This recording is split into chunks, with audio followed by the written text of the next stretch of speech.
গ্রামের বাড়িতে আরেকটা বিয়ের ভিডিও নিয়ে চলে আসলাম। এটা ছিল আমার চাচাতো একটা খালার বিয়ে, তাই আপনাদের সাথে শেয়ার করব। আর এবার বাড়িতে গিয়ে এতগুলা বিয়ে খেয়েছি কি বলবো, সবগুলো শুধু ভিডিও করে রেখেছি, এডিট করা হয় নাই। তো এখানে বিয়ে বাড়ির আগের দিন হলুদের দিন, তো সবাই গ্রামের মানুষ গীত গাচ্ছিল। এটা কোন কোন অঞ্চলে হয় অবশ্যই কিন্তু কমেন্ট করে জানাবেন। যে বিকালবেলা গীত গায় এবং পান খাওয়ানো হয় সবাইকে। তো এরপর সন্ধ্যার দিকে এই যে হলো গেটের ডেকোরেশন করেছিল, এই জায়গা থেকে বাড়ি পর্যন্ত একটু মানে স্যাম্পলের ভিতরে খুবই সুন্দর হয়েছিল। তো এই ভিডিওগুলাই আমার ছোট বোন আমাকে করে দিছে। আর বিয়েতে যে গরু জবাই করা হবে তাই এখানে গরু আনা হয়েছে। আর এদিকে আগের দিন রাত্রে সব কাটাকাটি করা হয়, প্রসেসিং করে রাখা হয়। তো কমিটি সেন্টারে এগুলো করলে কিন্তু দেখা যায় না, কিন্তু গ্রামের বিয়েতে এগুলো সুন্দরভাবে উপভোগ করা যায় এবং ভালো লাগে।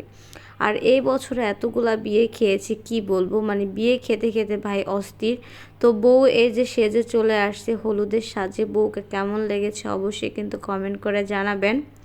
তো এখানে পিচি পাচ্চিরা নাচানাচি করতেছিল, কি সুন্দর দৃশ্য। আর এই সবগুলাই হলো আমি অনেক বেশি মিস করেছি, কারণ আমার এক্সাম ছিল, তো আমি হলো ঘরের ভিতরে ছিলাম আর পড়তেছিলাম। আর আমার ছোটো বোন এগুলা ভিডিও করে নিয়েছে, আমি এগুলো একদমই দেখতে পারি নাই।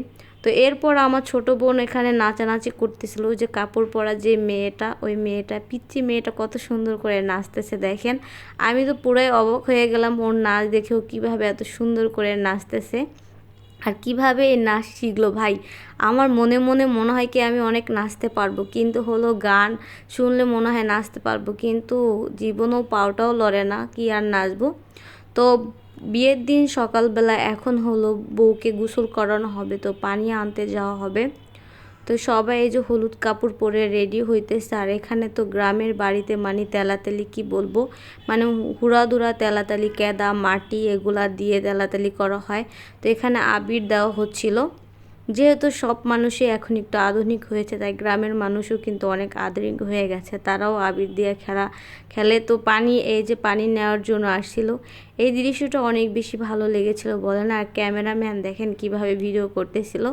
তো এই যে সবাই পুকুর থেকে পানি নিচ্ছিল বউকে গোসল করানোর জন্য, তো পানি তুলতেছিল, আমি আবার এদিকে একটুখানি ভিডিও করতেছিলাম এই আর কি। তো এখানে এই যে বিয়ের জন্য মানে দুপুরের জন্য রান্না বান্না চড়িয়ে দিচ্ছে, অনেকগুলা পাতিলের ভিতরে রান্না বান্না করা হচ্ছিল। এখানে আবার এক পর্ব নাচানাচি হচ্ছিল, সব চাচারা মামারা খালুরা নাচানাচি করতেছিল। আর আমার ভাইয়ারে দেখেন, আমার একটা নানু আবির দিয়ে তুলিয়ে দিল। এখানে খালামণি আর আমার বোন কিন্তু চলে আসছে, মাশাআল্লাহ ওদের সুন্দরই লাগছে অনেক। তো এরপর খাওয়া দাওয়ার পর্ব কি বলবো ভাই, সবচেয়ে কষ্টের একটা ব্যাপার কি জানেন, এভাবে চেয়ার ধরে দাঁড়িয়ে থাকা। বিয়ে আমার এর জন্য বিয়ে বাড়িতে খাইতেই যেতে মন চায় না, আমি এক পাশে দাঁড়ায় থাকি, আম্মু বকা দিবে আর ডাকবে, কিন্তু আমি বলি চেয়ার খালি হ্যাঁ নেক তারপর যাবো, দাঁড়াইয়ে ধরতে পারবো না চেয়ার।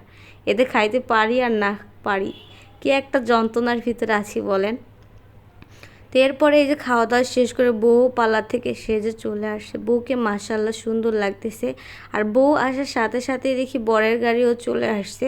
তো আর যার সাথে বিয়ে হচ্ছে সে আমার মামা লাগে, এবং যাকে নেওয়া হচ্ছে সে হলো আমার চাচাতো খালা লাগে এ আর কি। তো মামা হয়ে মানে খালা হয়ে যাচ্ছে হলো মামি, আর মামা হয়ে যাচ্ছে খালু এ আর কি। এরপরে এই যে জামাই চলে আসছে, তো মাশাআল্লাহ জামাই দেখতে ভালোই কালো, অনেকে বলবেন তো কালো ঠিক আছে, কিন্তু কালো হলে কি হয়েছে, মানুষের মনটা ভালো থাকাটা হলো বড় বিষয়। আজকাল মানুষের ভদ্রতা সভ্যতা একটা মানুষ পাওয়া খুব ভাগ্যের ব্যাপার।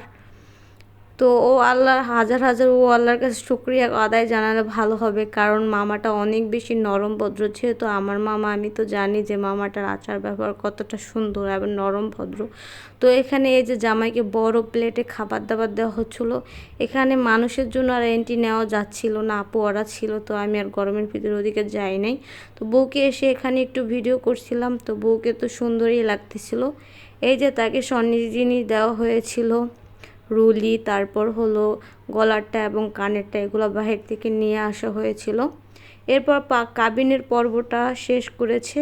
বিদায়ের পর্বে আমি ছিলাম না, ভিডিওটা আজকে এই পর্যন্তই। আল্লাহ হাফেজ।